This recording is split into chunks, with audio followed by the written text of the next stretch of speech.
Four Noble Truths is the first teaching that Buddha gave to the five first students of his in Sarnath, India, near Varanasi. And that's also the main teaching of Buddhism. Basically, the Four Noble Truths is about how to free oneself from suffering. Because it's understood that main wish for every sentient beings is to free oneself from all kinds of suffering, pain, and dissatisfaction.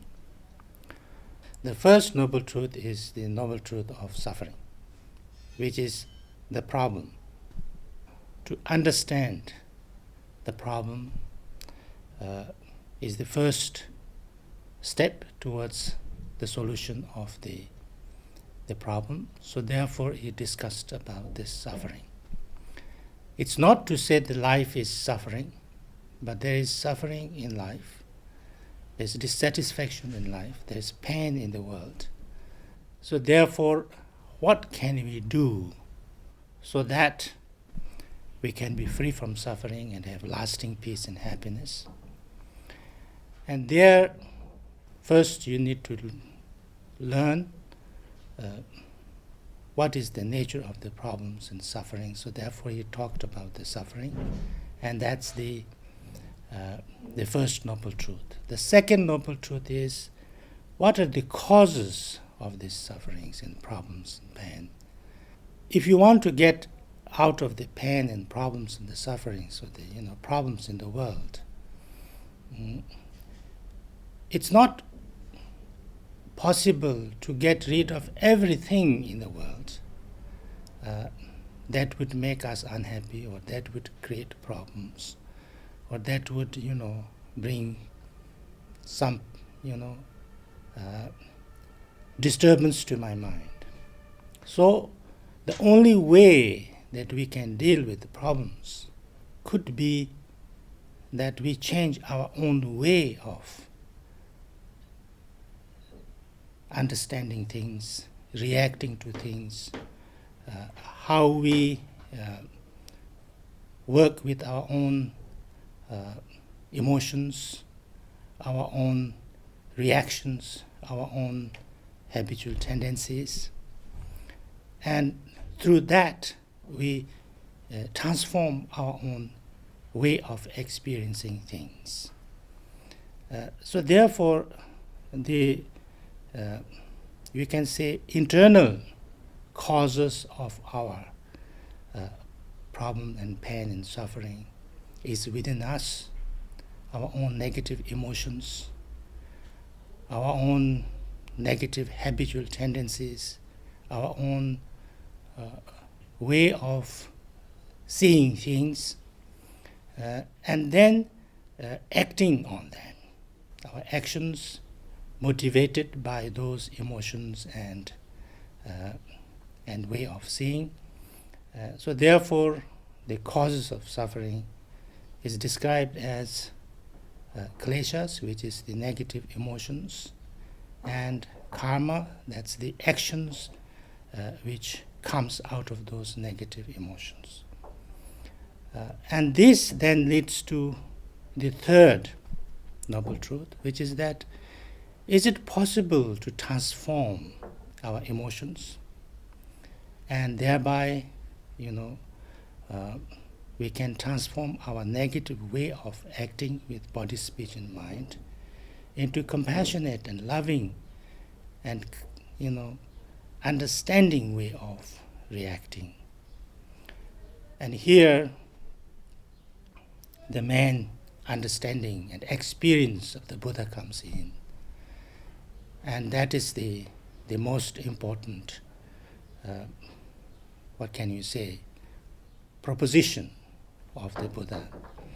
That when a person learns how to act with compassion and wisdom instead of negative emotions and negative habitual tendencies, then one can experience in a different way, with kindness, with peace, with joy, because that's our primordial state of our basic consciousness. And so therefore, when one can transform our negative emotions and way of reacting in a positive way, with compassion, with love, and with understanding, what we call sometimes wisdom, then it is possible to change our way of saying things, our way of reacting to things, and bring a true and genuine peace and joy and satisfaction in ourselves. And therefore, it's not something that only one person can do, but something that every being, every human being at least, can do. So therefore, this is the third noble truth, which is the cessation of suffering. And once you find that possibility, then there must be a way, there must be a method of training oneself to work on this, how to develop our positive way of being, our compassion, kindness, and our wisdom. And this is the path, the last noble truth, the path. And here Buddha recommended first the 8 noble paths. And it starts with right view, which is on how to look at things, how to see things in a clear and right way. How to dispel our confusion, ignorance, and look at things with reason, without any kind of confusions and ignorance. And then, if we have this view a little bit more clearer, develop and learn, and slowly kind of develop this view, then we work on the right conduct of body, speech, and mind. And these 3 things are what we call as right thoughts, right speech, and right action. And work on how to act with our body, speech, and mind in a positive way. And that leads to the right livelihood, that we not only sometimes act in a positive way, but we learn how to earn our living, how to spend our life with a profession, with a job that's also positive and good and beneficial to ourselves and also the others.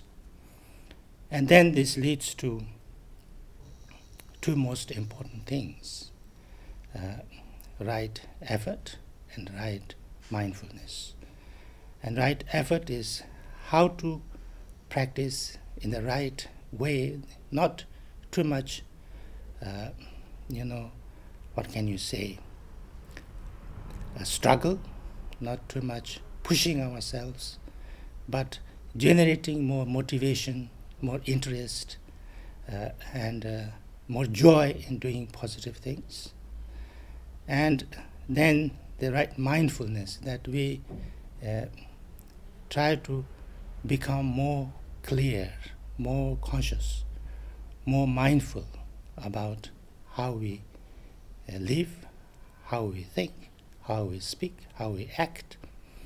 And through that, then we lead into our meditation, that to tame our mind, to work on how to bring peace and tranquility to our mind, but not only that, but also wisdom. Wisdom meaning that you know how to deal with any situation and every situation. And when we can do these 8 things, work on these 8 things and become a little bit better, then it's understood that we can have a more peaceful, more joyful, and more purposeful life for ourselves, and can also be more useful and more beneficial to the others.